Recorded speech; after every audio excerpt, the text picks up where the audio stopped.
This is Fusebox number 116, Undercover Overdrive. And you just can't seem to get out of first gear. Hell, I can't even get out of the car! Hello, friends, and welcome in to Fusebox. I'm your thinking about huffing the smell from the radiator again host, Mark Rose, and this is indeed number 116, deliriously entitled Undercover Overdrive. And I just... Let me ask you, how many pink Tinkerbells did it take to come up with that one? Not a one. And as I keep reminding you, sir, it's green fairy. That beverage known as absinthe. Yeah, it's referred to as the green fairy, not the pink Tinkerbell or whatever. Well, it's all just a little too precious for me, I gotta say. Well, okay. And that, of course, is the grumbling, yet not at all dulcet tones of our mediator of the meters himself, Milt Keynes, everybody. Well, thank you kindly. So, what you been doing? Reading back issues of Car and Driver or something? Well, actually, no. This was one of those times where the title just struck me like a bolt of rancid Jello from the heavens, you know? You don't say. No, I clearly do say. Perhaps even banana flavor, or maybe plaid. Wait a minute. Wait, let me guess. It's about somebody's hidden strength. Why, Mr. Keynes, that is truly astonishing. That is exactly what I meant. Well, elementary, my dear Seamus. Shall I fetch your calabash pipe and deerstalker cap? Nah. I mean, it kind of makes sense. Well, it makes sense the way you think. You know, I'm catching on to that process now. It took me nearly 5 years, but I think I'm getting to know the way you think. I mean, I think we all think of overdrive as something that kind of waits around until we need it, right? Yeah. Kicking it in when we have a tough climb or need to get around somebody. And being undercover may mean we don't know the power we actually have till it's uncovered. You're astounding, Mr. Keynes. I could not have summed that up better myself. Oh, thanks, man. Huh. I mean, that's just truly dazzling. Well, yes, there is this notion that at times, many times actually, we may tend to underestimate our strengths. And every so often, something works with us to help uncover that deep resource, and we power through. Yeah, it's like vodka and Yoo-hoo does for me. Well, you know, I was thinking about something a wee more ethereal, although I suppose you could stretch the analogy there and say it was of a spiritual nature. Hallelujah. Yeah, just one of life's many funny things. You know what I mean? So we have a nice eclectic mix on the show this time out. We have a new Twisted Epiphanies segment in the queue, as well as a note about a live local event featuring some Twisted Epiphany readings. How about that? Coming up, we also have a spin on a semi-regular feature here that honestly must be experienced to believe. Truly, this thing will blow your already highly distressed and a little rusted right there. See that thing there? Yeah. Mind. Oh, I just put Bondo on my mind, so, I'm good. The always prepared Mr. Keynes and I will return with more secrets of the universe and how to make a really great cheese Danish after this important distractionism.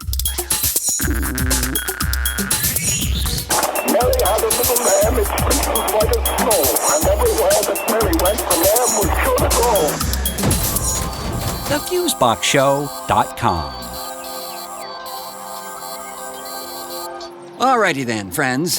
So, as many of you know, here at Fusebox, we are captivated by the goings-on in a little state down south where things can be downright surreal sometimes. Yeah, I think it's safe to say that it's marching to a different drummer. Yes, an uncoordinated squid drummer with positively no sense of rhythm.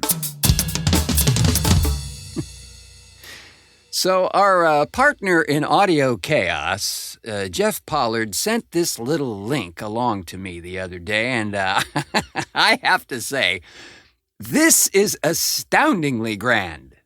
This, shall we call it game, was first posted on Tumblr, I believe, but has since been tweeted and shared all over the damn place, and it involves doing a rather simple thing, and then just waiting for the search results to amaze and amuse you to no end. So here's the deal. Go to your favorite search type engine thingy. Google does seem to work best for this kind of thing, but maybe they're just playing along too, I don't know. But anyway, type into your search field there the following: Florida man, followed by your birth date. And you don't need the year of your birth as much unless you just want to be really hyper-anally specific and all that. But month and day is plenty, and then just see what you get. Here's what I got from typing the month and day. I'm reading it directly from the page here, folks. Burlington upskirting. Giovanni Verona, 44, of Hialeah, Florida, was arrested last week for allegedly placing his cell phone under a woman's dress to record a video without her knowledge. The incident occurred inside Walmart on Mount Holly Road, and store personnel contacted police after witnessing the crime. When police arrived, they spoke with Verona and allegedly found the video on his cell phone. The victim, who was still in the store, was then notified of the incident. Are you fucking kidding me? No, man. No. Try it. I swear. Again, you just can't make this stuff up. Go ahead. All right. Okay. No, I gotta try it. Yes, Let me please. Let me see here. All righty, yeah. Let's see. Oh, got a live one, did you? Oh, buddy, listen to this one. Okay, all right. So I typed my birthday, and up pops this: Florida man robs gas station while wearing drawn-on goatee. The Pasco County Sheriff's Office is searching for a robbery suspect who apparently drew a fake beard on himself. Authorities describe the man as a heavy-set white male in his 30s, wearing a red bandana and obviously some sort of Sharpie goatee. They got a picture in here. The incident happened at the Holiday gas station located at 1937 US 19 in Holiday, Florida. Okay, sad thing is, I know exactly where that is. Oh, sorry, bro. Really? Yeah. It's a phenomenon, man. It's a phenomenon. As a matter of fact, when I did the search for the first time, I actually had to go to the second page to find the stories because the first page was all the noise about doing this thing in the first place. You know, it's kind of a major meta event, friends. A thing talking about a thing it's doing that is more of a thing than the thing it's talking about doing. Well, as they say, we gotta be happy with the things we gotta be happy with. Yes, they do. And specifically, Adrian Ballou does. Thank you, Adrian Ballou and King Crimson, for that all too true nugget there. All right, I gotta put Pollard's birth date in here and see what the hell comes up. God. I think we need his consent first, though, don't you? Uh-oh. Seems you're 2 for 2. Oh, yeah. This is a good one for sure. Oh, my God. You were right, though. I had to go a couple pages down to find the actual story here. Yeah, but that'll change as soon as this novelty runs out. But it's still pretty novel, gotta say. All right. Dig this one. Florida man accused of putting semen in co-worker's water. Jeez. Tallahassee man is being accused of putting semen in a co-worker's water and blaming it on his exhausting work schedule. The woman and her supervisor reviewed security footage and saw Tyson, that's the guy, enter her office and tamper with her mug, according to court records. Oh, yeah. See, children? Tampering can lead to baldness, hairy palms, and then jail time. Oh, this is too much fun, man. Who else do we know we can put in here? Hey, let's put in Milo's. Do Japanese pocket squirrels have birth dates? Hell, they're both registered voters. All right, well, what's Milo's BD? January 12th. Alrighty. Yeah, man, I gotta scroll down quite a bit here. Okay, here's one, yeah, here's one here. All right, Pinellas Park, Florida. Deputies said a man from South Florida who thought he stole a couple of opioid pills ended up stealing laxatives. Oh, God. The Pinellas County Sheriff's Office arrested 56-year-old Peter Hans Emery, Jr. on a felony charge of petty theft. Investigators said he's caught on camera opening the victim's lockbox, taking a pill bottle and dumping several pills into his hand before walking away. Authorities said the pill bottle had a label on it which read hydrocodone acetaminophen. The bottle actually contained Equate Gentle Laxatives. Not exactly the high he was looking for, I suspect. Huh? Man, shall we do Eco's birth date then, too? You're kind of digging this, aren't you? Yeah, man, I think we should do a whole show on this. November 15th. 11:15. Hey, ain't that some kind of mystical Illuminati number or something? Probably. I'm sure the gates of some hell dimension are slowly opening as we speak.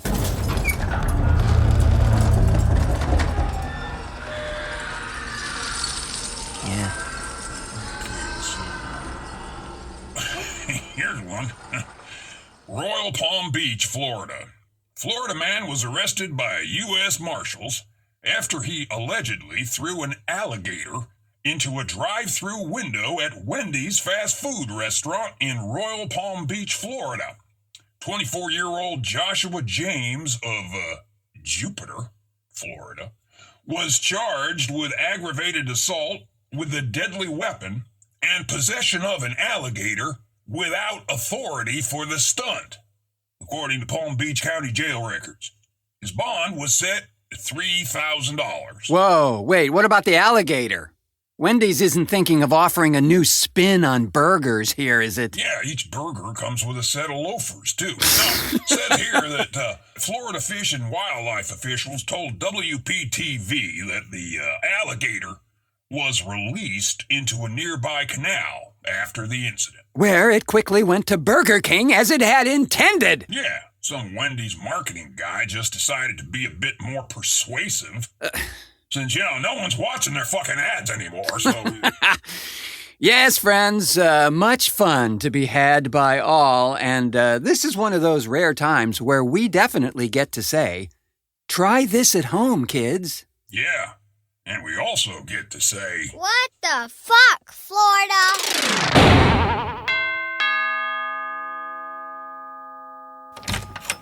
Hello, Mrs. Johnson. Is Billy home? Hi, Tommy. I'm afraid Billy's gone fishing with his father, Mr. Johnson. But please come in. I made cookies. Would you like to try my cookies, Tommy? Oh boy, I sure would, Mrs. Johnson. I really like cookies. Billy always brags about your cookies. Great, Tommy. Have a seat and enjoy my cookies. They're really hot, so be careful not to burn your tongue on my cookies. Gosh, Mrs. Johnson, your cookies are so soft and moist. I could eat your cookies all day. Thank you, Tommy.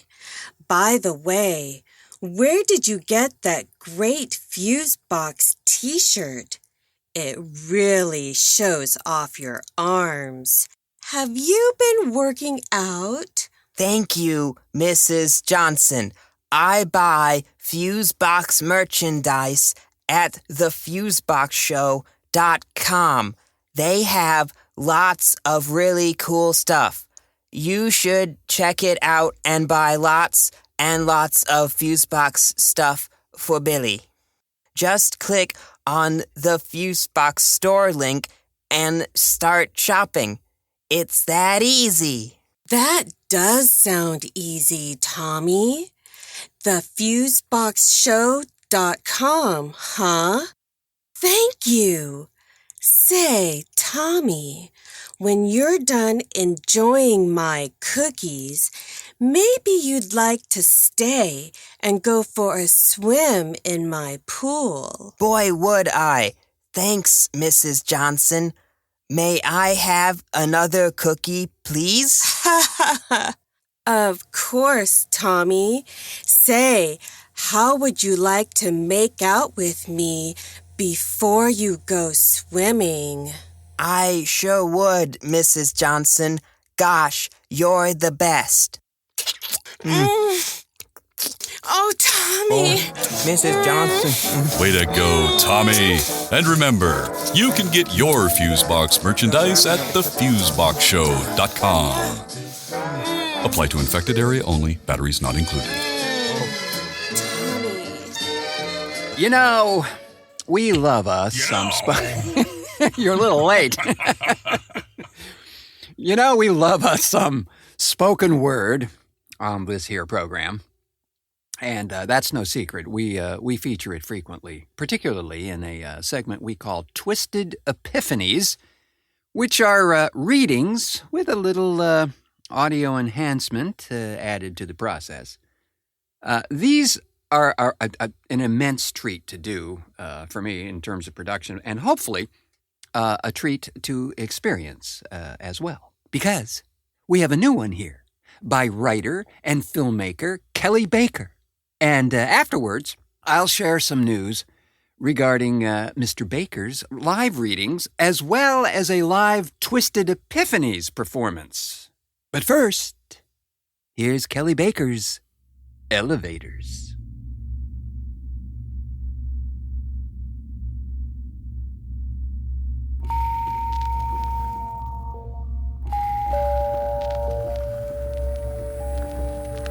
How do you feel when you ride in an elevator? I get nervous. There is something about being in a small box held onto by cables that rockets you 35 stories off the ground, dangles you there while you get in or out, and then plunges 35 floors to get you back to the street. It doesn't seem natural, and it feels dangerous. I don't want my stomach to jump up to my throat whenever I'm traveling in an elevator. It doesn't seem right. I don't want to think about being suspended 35 flights up by a cable. We hear about elevators getting stuck, but we never hear about them falling down. Elevators are designed by engineers and have been around forever. And the idea of having to climb 35 flights of stairs to get to your office every day seems foolish and a lot of hard work. I'm told that in addition to cables, they have brakes as a backup, so even if a cable gives way or snaps, the brakes will hold the elevator in place. I was in an elevator once that got stuck. It was an outdoor elevator in Seattle, and it was a hot, sunny day. And the elevator suddenly stopped in the middle of its ascent. As the sun beat down on us passengers, I realized there was a baby among us that I started to worry about. Then I realized the baby needed its diaper changed. badly. I stopped worrying about the baby and started worrying about my own breathing. Why not build escalators instead? I would take one of those up 35 floors. Well, not the same one. You'd have to get off on each floor and get on the next one. It seems so much safer. But according to statistics, elevators are safer than escalators. There are 20 times more elevators than escalators, but only 1/3 more accidents. And riding in an elevator is safer than driving a car. An average of 26 people die in elevator accidents a year. To put that in perspective, there are 26 car-related deaths every 5 hours. So why am I afraid of elevators? Because the Otis Elevator building in Portland is only 1 story tall. Think about it. If they don't trust elevators, why should I?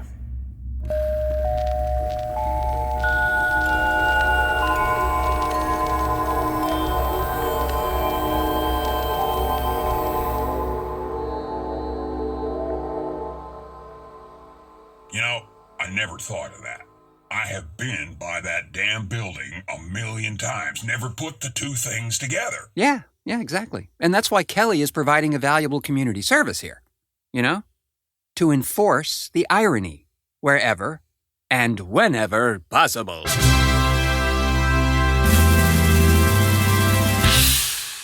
Wow. Wow, indeed. Really great piece there from Kelley Baker, and we shall be hearing more from him in subsequent shows, but speaking more immediate, like end of April immediate, on April 24th, Kelley is hosting another in his series of readings called Literary AF, also known as Literary as Fuck. That's right. At this wonderful little establishment known as the Cider Mill Pub in Portland. And believe me, there is nothing soft about the drinking that goes on there. Just saying. So these literary AF things are where a group of writers read short pieces that they have concocted for the amusement and amazement of all in attendance. And I gotta say, I've been only to a couple of them, but they're highly entertaining and wonderfully irreverent in many cases, as you might expect. Is there a naked book binding? Only in your mind, Mr. Keynes, which is probably a very good place for it to stay. As I say, it's on April 24th at the Cedar Mill Pub and starts around 7-ish.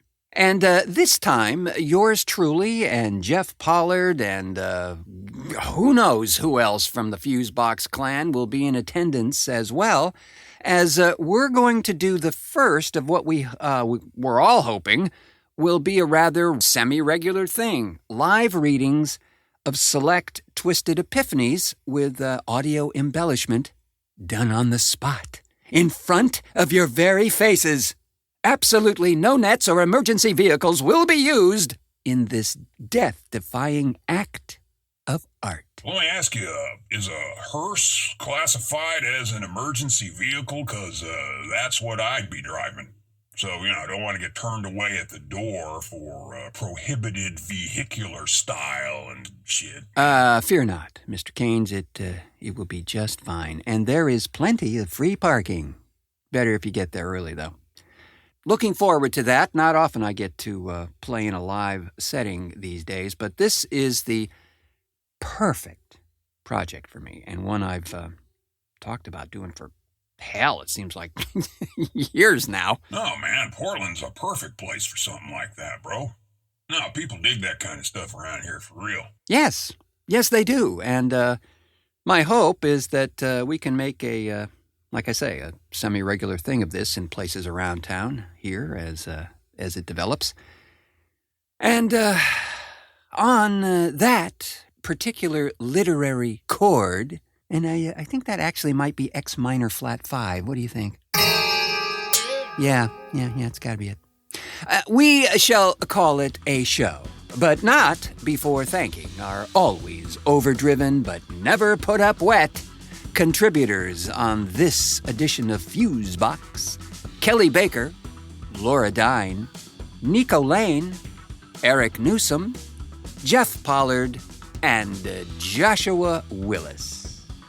And as always, thanks to the nimble fingers and action figure ready Milt Keynes for technical assistance. My pleasure as always, amigo.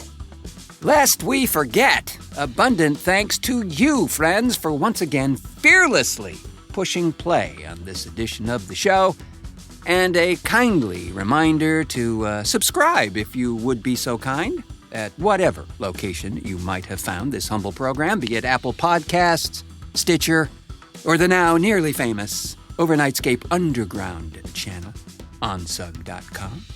We so very much appreciate it. And I have been your hidden in plain sight host, Mark Rose, saying until our next cartoon.